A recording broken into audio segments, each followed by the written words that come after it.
Most men think low testosterone happens suddenly. Like one day you wake up tired, unmotivated, out of shape.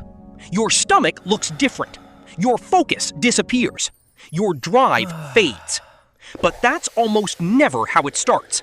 For most men, testosterone drops slowly, quietly, through small habits repeated every single day. Habits that feel normal, modern, even harmless.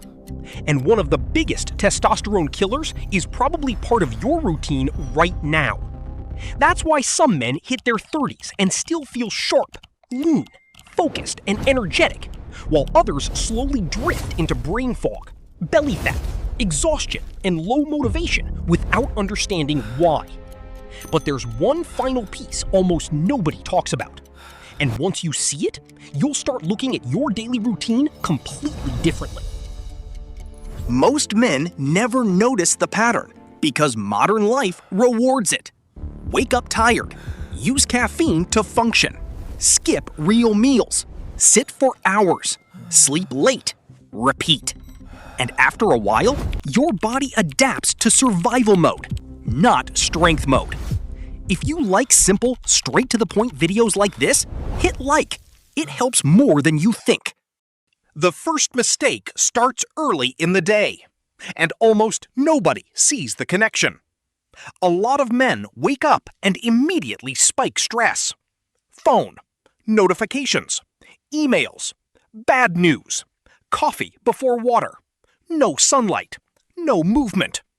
Your body goes from 0 to emergency mode in minutes.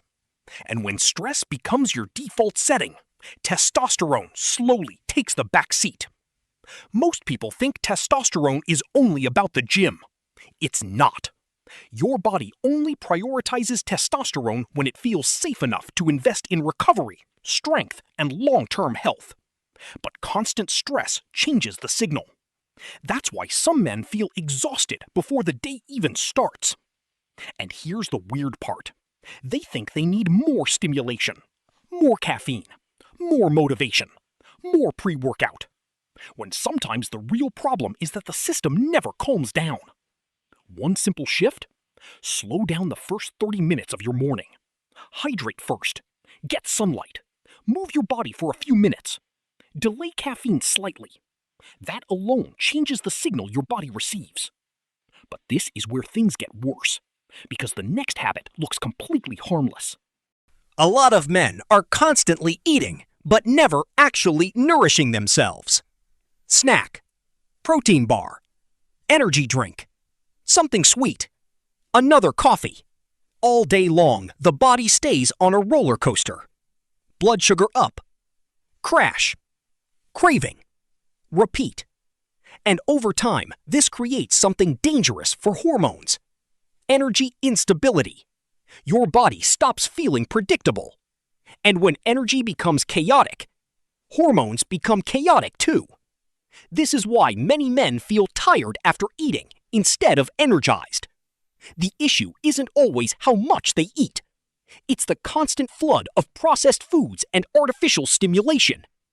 Especially the combination of sugar, seed oils, ultra-processed snacks, and liquid calories. That combination quietly pushes fat storage higher, especially around the stomach. And visceral fat is not passive. It actively interferes with hormone balance, which means the belly fat problem and the testosterone problem often feed each other. That's why so many men feel stuck.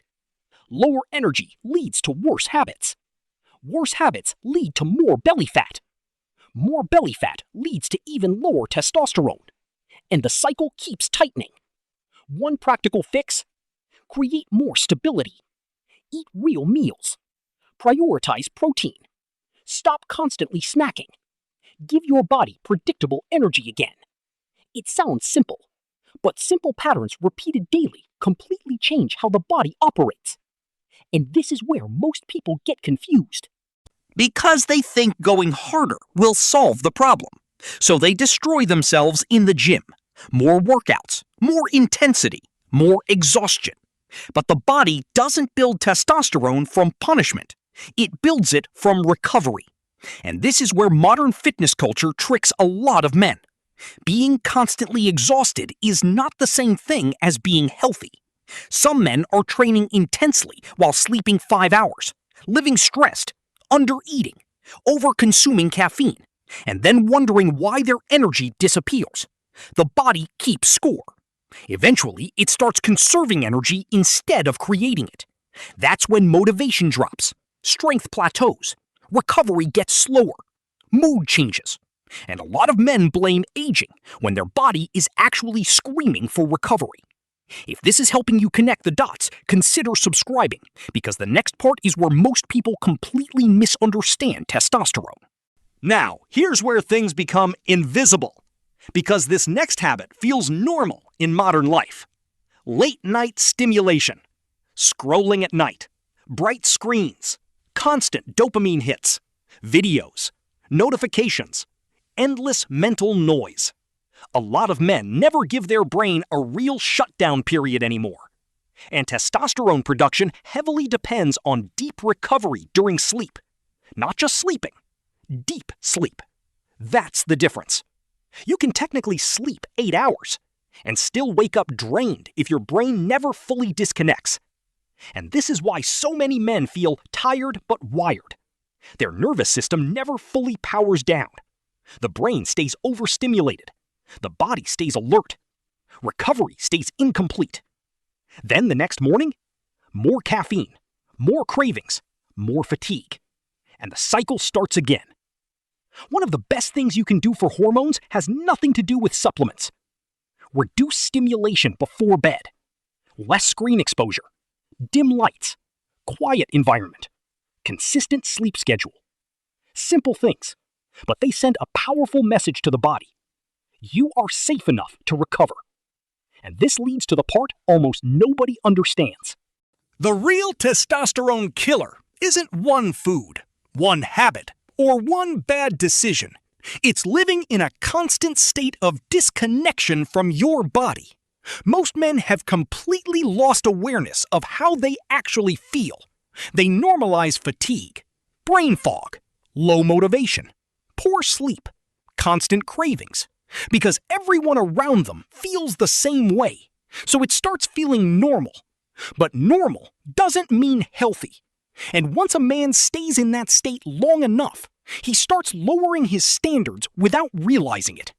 Less energy becomes normal. Less confidence becomes normal. Less drive becomes normal. That's the dangerous part. Not the number on a blood test, the identity shift. Because testosterone is deeply connected to how the body perceives its environment. Strength, recovery, movement, purpose, challenge, confidence. Your body responds to signals, and every daily habit sends one. The foods you eat, the way you sleep, the amount you move, your stress levels, your routines. They all tell your body one of two stories. We are surviving, or we are building. And most men today are unknowingly training their body for survival mode every single day. That's why fixing testosterone naturally often starts with something much deeper than supplements. You stop living in constant emergency mode. You rebuild stability. You rebuild recovery. You rebuild trust with your own body. And once that changes, energy changes, focus changes, motivation changes. Even discipline starts feeling easier because you're no longer fighting against your biology every day. You're finally working with it. So, if you've been feeling tired, unmotivated, or stuck in a cycle that never seems to improve, don't just ask, how do I increase testosterone? Ask, what signals am I sending my body every single day? Because that's usually where the real answer is hiding. And if this helped you see things differently, hit like and subscribe. Most people are still stuck doing this the wrong way.